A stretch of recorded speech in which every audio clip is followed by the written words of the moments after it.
Welcome back everyone for today's video.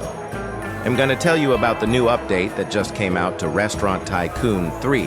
First of is a detonator. This is used to launch all fireworks in the area. Now we have some timers that do not count down. There is 10 seconds, 1 minute, and 5 minutes. Next, there is the fireworks. First, we have the Roman candle firework, rainbow firework, then the standard firework, and finally the triple firework. You can change the color for the firework so that when it launches, it shows different colors. For example, here is red and green.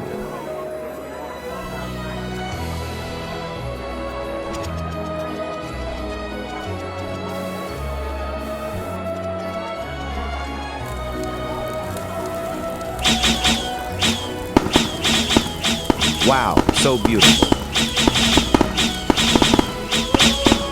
Thank you guys for watching and happy building.